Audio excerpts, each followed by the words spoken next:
ಅದೇ ಇರೋದಲ್ಲ, ಈ ಸೋಗಿನಿಂದ ಬಂದು ಈ ರೀತಿ ಮಾಡೋದು ಅವ್ರಿಗೇನು ಶೋಭೆ ತರೋದಿಲ್ಲ. ಅವ್ರಿಗೆ ಅಷ್ಟೊಂದು ಧೈರ್ಯ ಇದ್ರೆ ಎದುರುಗಡೆ ಬಂದು ನಿಂತ್ಕೊಂಡು ಮಾಡ್ಬೋದಾಗಿತ್ತಲ್ಲ ಅವರು. ಪಕ್ಕ ಪ್ಲಾನ್ ಮಾಡ್ಕೊಂಡು ಈ ತರ ಮಾಡಿದ್ರು.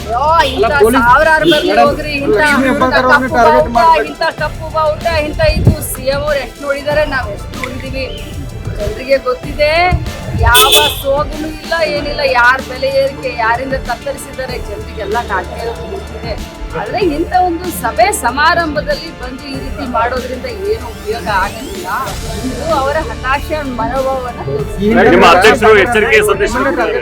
ಗೃಹಲಕ್ಷ್ಮಿ ಬ್ಯಾನರ್ ಹರಿದ್ರು ಕೂಡ ಜನರ ಮನಸ್ಸಿನಲ್ಲಿ ಗೃಹಲಕ್ಷ್ಮಿ ಅಚ್ಚರಿಯದೇ ಉಳಿದಿಲ್ಲ. ಅಲ್ಲ, ನಿಮ್ಮ ಅಧ್ಯಕ್ಷರು ನೇರವಾದ ಎಚ್ಚರಿಕೆಯನ್ನು ಕೊಡಿದ್ದಾರೆ ಎಲ್ಲ ಕಾರ್ಯಕ್ರಮ. ಅಧ್ಯಕ್ಷರು ನೇರವಾದ ಎಚ್ಚರಿಕೆಯನ್ನ ಅಂತ ಹೇಳಲಿಕ್ಕೆ ಮನವಿಯನ್ನು ಮಾಡಿದ್ದಾರೆ, ನೇರವಾದ ಎಚ್ಚರಿಕೆಯನ್ನು ಮಾಡಿದ್ದಾರೆ. ಯಾಕಂದ್ರೆ ಅವ್ರಿಗೆ ಎಷ್ಟು ಕಾರ್ಯಕರ್ತರಿದ್ದಾರೋ ಅಷ್ಟೇ ಕಾರ್ಯಕರ್ತರ ಪಡೆ ಕಾಂಗ್ರೆಸ್ ಇದ್ದಾರೆ, ಕಾಂಗ್ರೆಸ್ ಅಭಿಮಾನಿ ಬಳಗ ಕೂಡ ಇದೆ. ಅವರು ಈ ರೀತಿ ಮಾಡಿದ್ದಾರೆ, ನಮಗೂ ಕೂಡ ಮಾಡ್ಲಿಕ್ಕೆ ಮುಯಿಗೆ ಎಲ್ಲರಿಗೂ ಇದ್ದೇ ಇದೆ. ಅಂದ್ರೆ ಶಾಂತಿಯುತವಾಗಿ ನಡೀತಾ ಇರುವಂತ ಕಾರ್ಯಕ್ರಮಕ್ಕೆ ಈ ರೀತಿ ಬಂದವ್ರು ಮಾಡಿದ್ದಾರೆ ಅಂದ್ರೆ ಯಾಕೆ ನಾಳೆ ನಮ್ಮ ಕಾರ್ಯಕರ್ತರು ಅವ್ರ ಕಾರ್ಯಕ್ರಮಕ್ಕೆ ಮುಟ್ಲಿಕ್ಕೆ ಆಗೋದಿಲ್ಲ.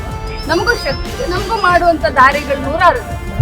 ಈ ವಿಡಿಯೋ ನಿಮಗೆ ಇಷ್ಟವಾದಲ್ಲಿ ಲೈಕ್ ಮಾಡಿ, ಶೇರ್ ಮಾಡಿ, ಸಬ್ಸ್ಕ್ರೈಬ್ ಮಾಡಿ.